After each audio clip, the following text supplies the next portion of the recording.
Hi, I'm Anthony Newbo. Welcome to A Closer Look. My guest this week is the Director of the Department of Gender and Family Affairs in the Ministry of Social Services and Urban Development, Dr. Jacinta Higgs. Dr. Higgs, welcome to the show. Thank you so very much. It's an honor to be here. And listen, I know how much it's a privilege really to have you. I know that you are actually supposed to be in the middle of a UN session. Along with that and all the other things that you do, tell the public, what are those things, areas that fall within the umbrella, your remit as Director of the Department of Gender and Family Affairs? Thank you so very much. So very quickly, currently, for the past week and now going into the second week, over 16,000 women in one tier, and then almost 2 billion women at a higher, wider tier are now tuned into United Nations TV, web TV. I am one of 2 representatives for the Bahamas, so I'm representing the capital. Deandra Cartwright is in New York just now in the actual United Nations headquarters. Every year, for years, Bahamian women from all political parties, and that's the time they get together, as well as for representatives from the NGOs. They will travel to New York with the sitting minister. In this case, it would have been the Honorable Frankie Campbell. He took over 100 women with us last year, including 5 teenage girls. It was phenomenal, from Grand Bahama, Girl Con.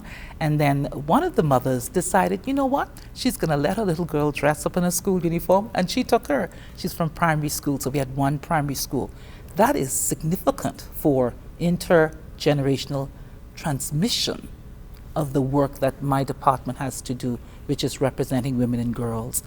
Yes. So tell me all the things that happened. Very quickly, in 1975, women all over the world convened in a convention. And as a result of that convention, they decided that women were being disproportionately underrepresented in parliament, in social spheres, in public life, and decision making. And so therefore, what they did was they said they need to form a desk in every country all over the world to represent the views of women, bring up that women leadership as best as possible. So a desk was formed. Then in 1995, after the Beijing Convention, they said, wait a minute, there are 12 substantive issues still not addressed adequately for women. So let's turn it into a bureau. So they had the Women of Bureau Affairs. And then in 2015, the Sustainable Development Goals. So, Ms. Newbold, that is critical for every citizen in the Commonwealth of the Bahamas, particularly every government ministry. So those 17 Sustainable Development Goals said, wait a minute, we need now a department with its budget, with its full staff, with its hierarchical advancement of jobs, security. And so then in 2015, former Minister Melanie Griffin, we are glad for her guidance. She then took to cabinet the need to turn the department into the desk and the Bureau Affairs into the department. Full department. Yes. Focusing primarily there on women's issues, there was a Women's Day earlier this month. That is correct. So March 8th is celebrated by United Nations and countries all over the world as International Women's Day.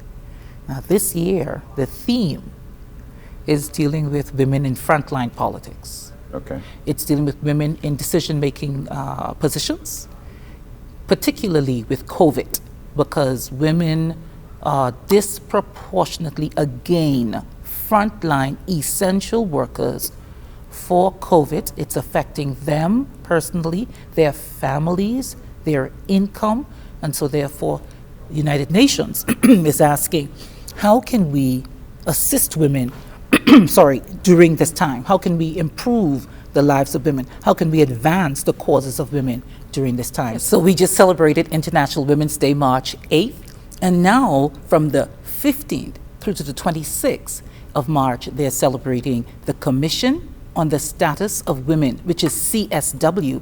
This is the 65th session, and again, they are wondering about women in frontline politics, wanting the ratio to be 50-50, male-female representation. However, though, countries are being asked to be at least go to 30% women in parliament and in cabinet positions. Yeah, let me follow up with that some Yes, more. please. Let's talk about Yes, that please. a little bit more. For whatever women's objectives are and their goals, is it not the reality that women must first convince other women of the righteousness of what you're trying to do? Because I'm not sure that women have supported your own issues as much as they should have. Oh, so beautiful. And definitely my answer could be yes. My answer, though, from first-hand experience for the past 2.5 years of working as director of the Department of Gender and Family Affairs, that they are prepared, women are trained. Again, leader of the DNA, Orinthia Komalafe, would have been right now with me at CSW. Ali McIntosh went, and she and Minister Frankie Campbell were invited to a high-level meeting. So sure enough, when the Queen of Sussex, Her Royal Highness, heard that there was a woman in the room who led a party, and it was called the Bahamas Constitution, that was the word that triggered her. You had hundreds of persons wanting to take photo with Her Royal Highness. And she said, "Where is that woman? Where is that woman?" And Minister, I remember him accounting it to me. It was so powerful for the Bahamas. They had to bring Ali from out of the back to the front just to get a photo with her, because she wanted to bring awareness to women as they've already, and Ali McIntosh, they've been ready long time. We have our base party politics that we wish to support, and that's beautiful. That's a part of your heritage and your identity. I'm a PLP or I'm an FNM. You know, that's a part of your identity. However, back in 1929, when Frances Monesta Butler returned from United States after the hurricane, and she formed the Silver Bells, the Young Women Association, and she also formed the Mothers Club, and she began to train women to advocate to vote as well as to run. That was being done from then. It has never been broken. Marion Bethel is her granddaughter. So therefore you would see manifestations. Hope Strawn's grandmother was there. Allison Maynard's grandmother was there. Glennis' mother was there. So what I'm saying to you is, when we bring out the history, you would see that there is a very sustained intergenerational transmission of women being prepared to go up for parliament. But the selection process is done predominantly by men.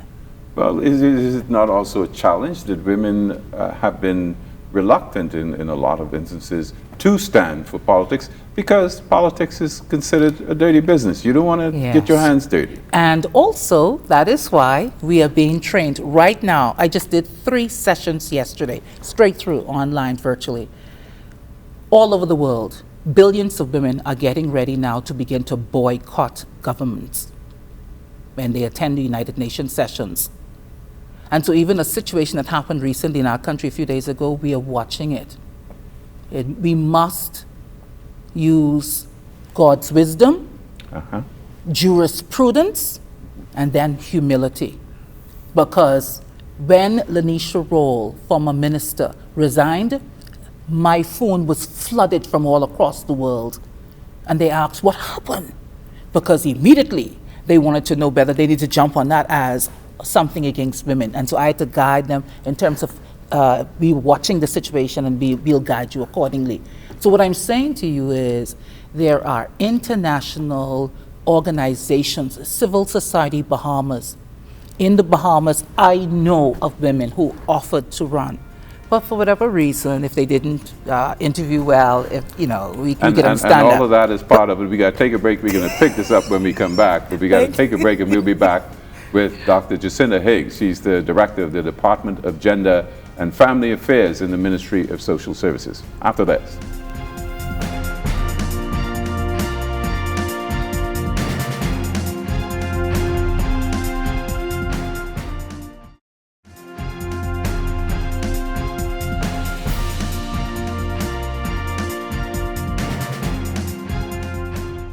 Welcome back to A Closer Look. I'm Anthony Newbo, speaking with Dr. Jacinta Higgs, talking about women in politics.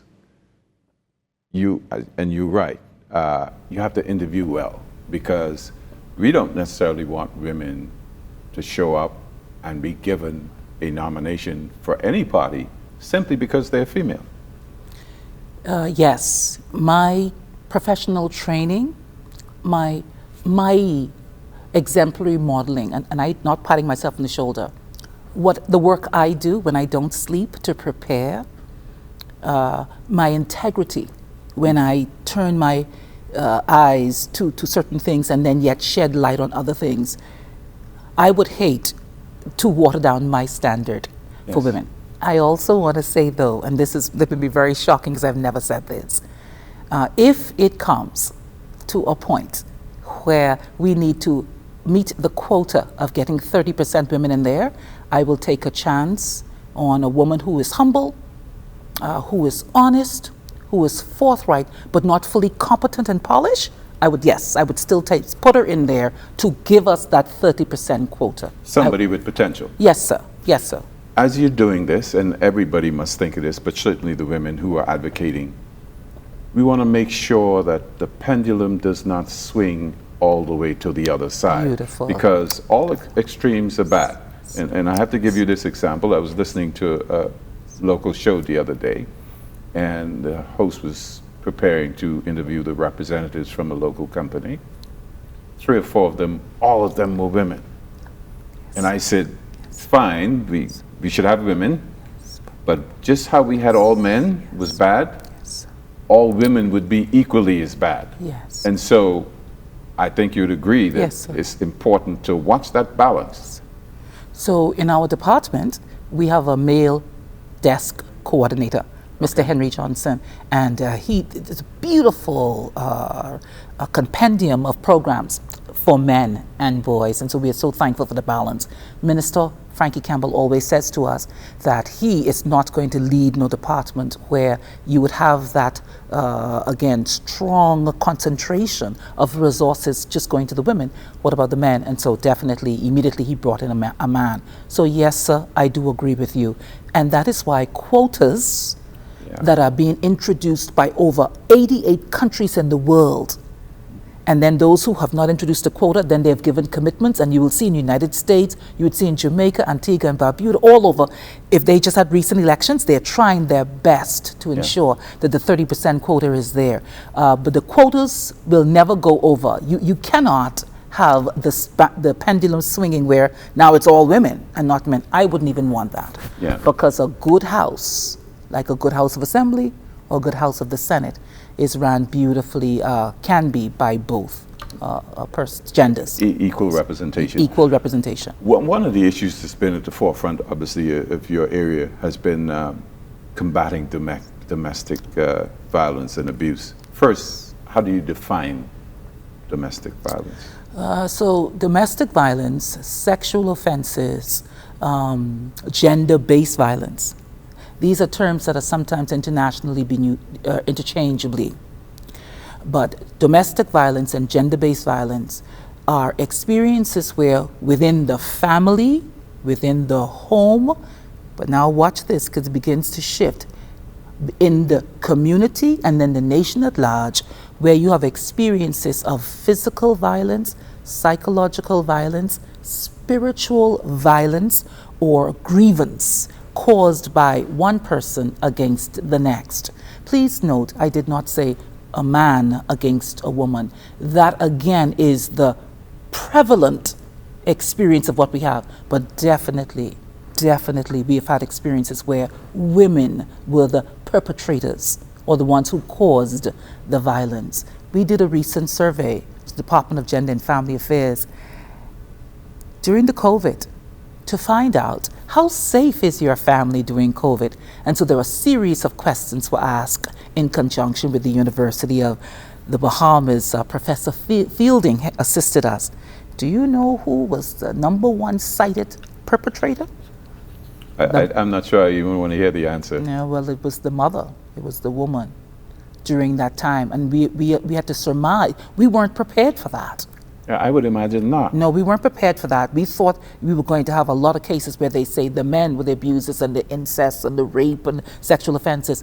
But it really was the mother. And then again, though, when we had to go back to other research that were done to pick up that, we recognized that loss of job, loss of income, having to take care of the elderly or the disabled persons with disability in the family, definitely having to have school turn into your home may have been reasons why there was a on edge, a nerve kind of situation, and hence the preponderance of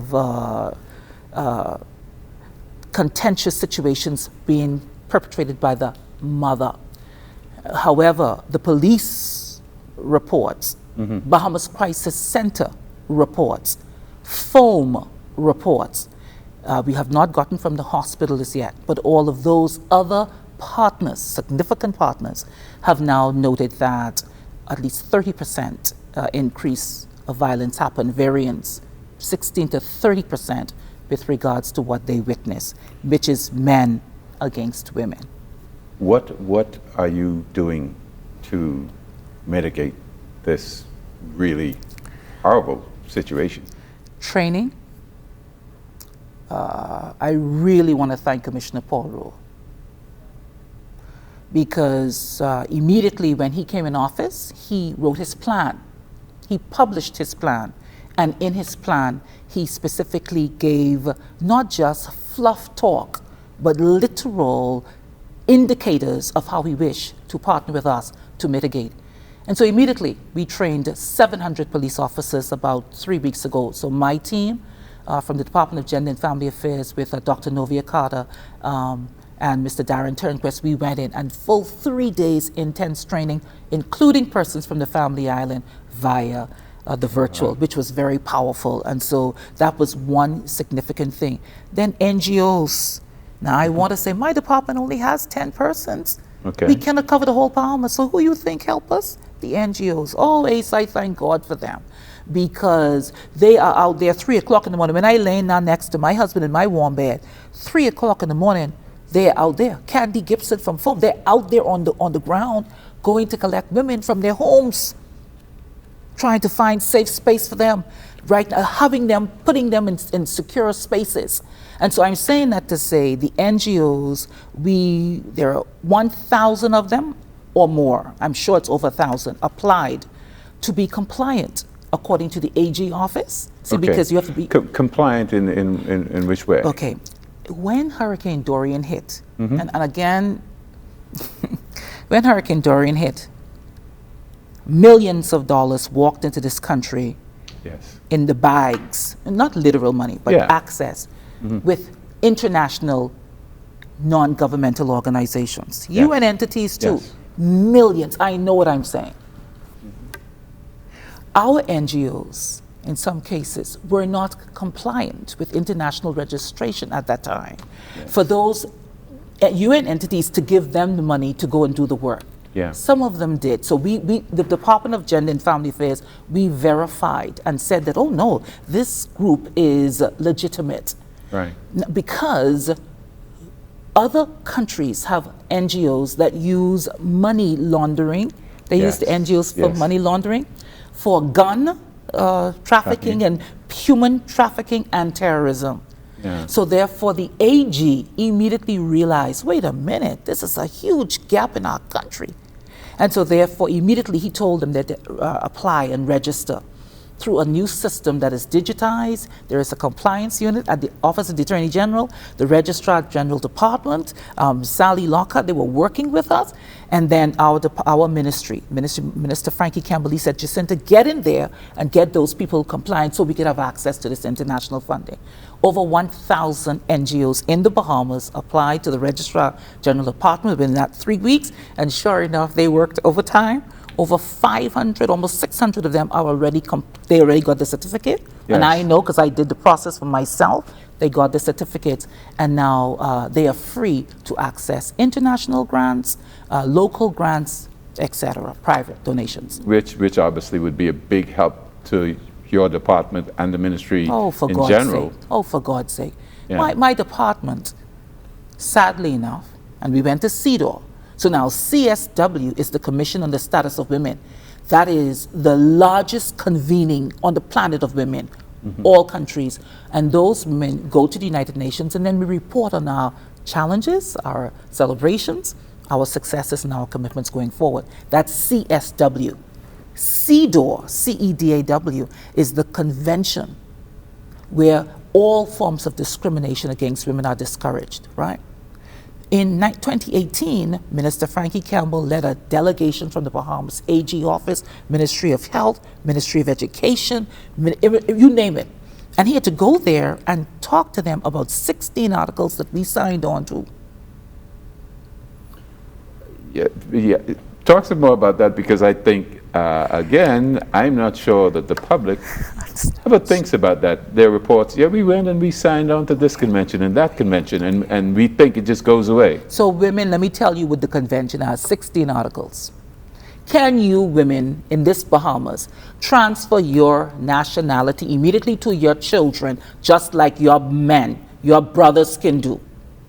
Can that happen? Referendum again. That is correct, sir. But sir, even if it only comes in that one clause to go to the people bit, because right now we are recognizing the value of that. See, because it says that women are not equal to men in the Bahamas. That's what that outrightly says. Women, what about your medical health? You have the highest breast cancer in this region, troubling you and your young girls. And sir, it's now going down to girls who are 10. 20-something, the women already hit the ones in 20. So anyone listening and they experience it, they will know what I'm talking about. It's true. Now it's going to our young girls. Where is the research on that? Where is the government-funded research? Where is the international research on that? Women, what about your education? We do very well in education, but now STEM, technology, it is so powerful and beautifully so for me to see a woman behind one of your cameras here this morning. But what about women in STEM, technology, engineering, and mathematics? We have to now move because tourism closed down for a little while. So where is the orange, blue, and green economies? Those are economies that we can now guide women to go to, so that, because the men will go straight to the construction. It's as a matter of fact, hurricane, their job opportunities expand and boost up, whereas for women, it goes down, things are shut down. And so CEDAW asks us to account for the status of women in our country. We did very well, but you know where we fell down? I mean, we had all kinds of initiatives that we had done in the Bahamas, but we couldn't tell them, we couldn't give them any substantive research data. And so they're saying, you are saying this, but whereas the data to show that when you started was only 15 women who knew about it, and now 15,000 know about it. We couldn't give that. So IDB just paid, sir, for a $350,000 survey with Women Health Survey. So now that's happening right now. Talk to you some more, so many things to get to. Yes. We'll be back. We're talking with Dr. Jacinta Higgs from the Department of Gender and Family Affairs in the Ministry of Social Services. We'll be back after this.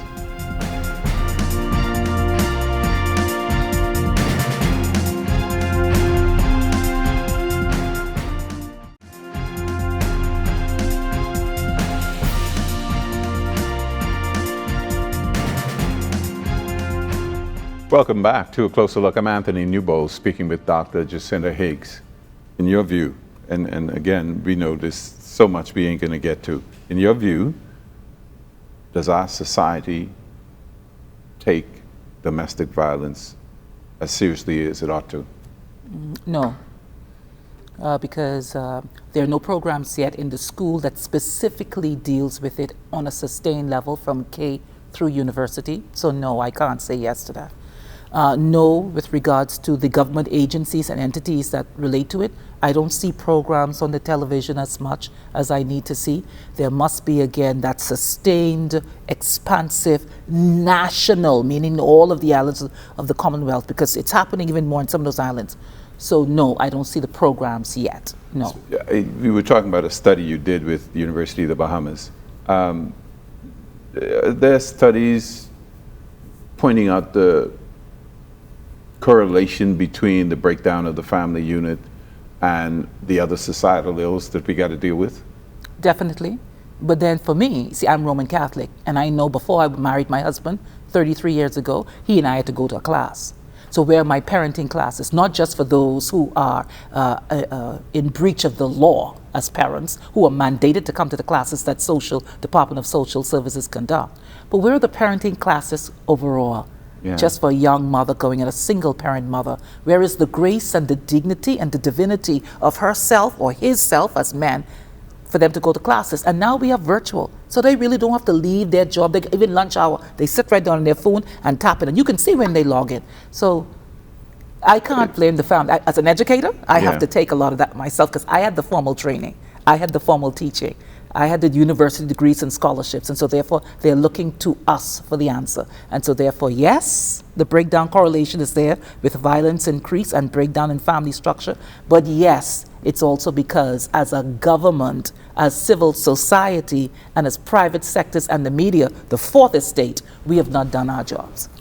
Talking about domestic violence, and we're talking about the family again, yes, as we come to the end of this. Children usually affected yes, by domestic violence and abuse. Women, a lot, even though we know some men are as well. But people end up staying in these situations. You determine why that happens? Yeah, because where are they going to go? Where is the shelter that if I was pounded last night, I got a broken jaw, and I'm missing now 6 teeth, and my shoulder is twisted to the side, maybe forever. But when you come from social services, by the time I didn't get you on the phone, or by the time I didn't seek the police and the nurse, where you gonna put me up that is going to protect me? Because he didn't say he's gonna kill me, and if I don't stay in the house, he's gonna kill my children and my mommy. And we've seen things. So therefore, we don't have what they call an intersectoral, multi-stakeholder, non-violence force as yet. We don't have that as yet. But it's something, I guess, you're talking about between the police, between your social Nurse, services. yes, social services, civil society. We are working on it. Crisis centers. The Bombers Crisis Center form, we are working on it. But I have not seen the financial support behind it yet.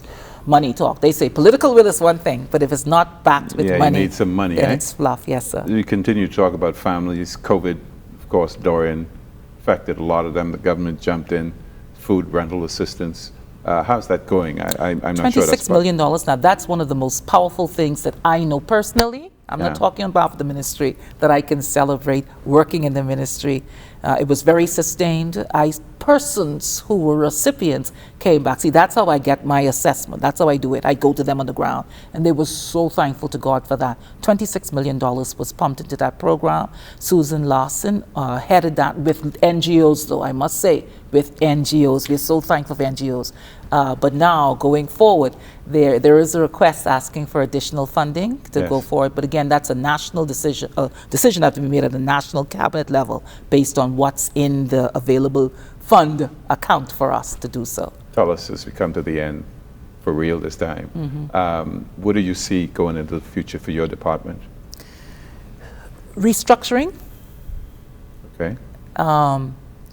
Increased staff, because the work is mammoth. Definitely more training. I sit in these sessions and in awe of the things I didn't know. I see a strategic action plan that includes the Ministry of Social Services, all of the government entities, as well as now NGOs, because we have to now go back to the United Nations 2030 agenda for the SDGs, and we have to account. And we cannot do it alone. Goal number 17 is partnership. So we have to work in partnership. So I see a mobilization of all the forces involved, including the media, with regards to how do we now improve food security, how do we improve and mitigate gender-based violence against our women, girls, and men and families, how do we now restore the moral rectitude and the dignity of our men who have lost their jobs, who've lived faithful all their lives to the economic principles and got their homes, but now their homes in danger of being taken away from them. How do we restore the dignity, divinity, and the decency to all Bahamian citizens going forward? It will require a multi-stakeholder, intersectoral approach. And that's what we're going to do, yes, and sir. it will require you coming back to talk to me again, okay? God bless us. Thank you. Thank you. Thank you for watching A Closer Look. Remember, you can also see us on Facebook and on YouTube.